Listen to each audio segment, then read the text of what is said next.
આજે નાસ્તા પાણી અને સવારના કામકાજ કરીને હવે નાઈ ધોઈને મસ્ત તૈયાર થઈ ગયા ને મશીનમાં નાખી દીધા કપડા. ચાલો રીંગણા લેવા છે, આવી ગયા છે જો તાજા તાજા.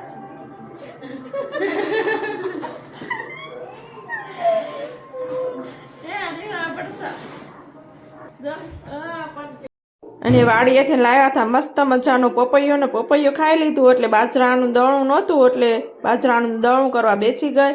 એને ફટાફટ બાજરાનું દળું કરીને અને આપણે ઘટીએ પહોંચી ગયા. એને ઘટીએ તો બહુ ઝાઝા દળા હતા પણ તોય આપણે વારો લઈ લીધો અને દળું દળાવીને આવી ગયા. અને આજે મેંગીની પાલટી કરવાની હતી એટલે 4 મેંગી લાવ્યા અને વટાણા લાવ્યા. એને આવ્યું કે આજ તો મેંગીની પાલટી કરવાની છે પપ્પા. પછી મેં બધા મસાલા સુધારી, લસણ, ડુંગળી, વટાણા, ટમેટા, બટેટા.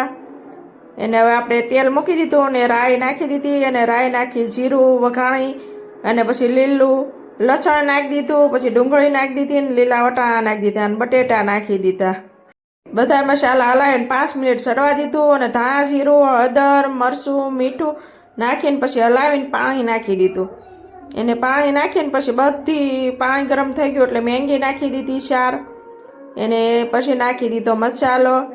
એને આપણે ફૂલ ચડી ગઈ એટલે જોઈ લીધી કેવી મસ્ત મેંગી છે. વાવ. અને પછી અમે બધા બેસી ગયા જમવા. મેંગી, દાળ ભાત, રોટલી અને વઘારેલા બટેટા અને મેંગી કેવી બની છે ચાખી જોઈએ. અને મેંગી બહુ મસ્ત બની હતી એકદમ.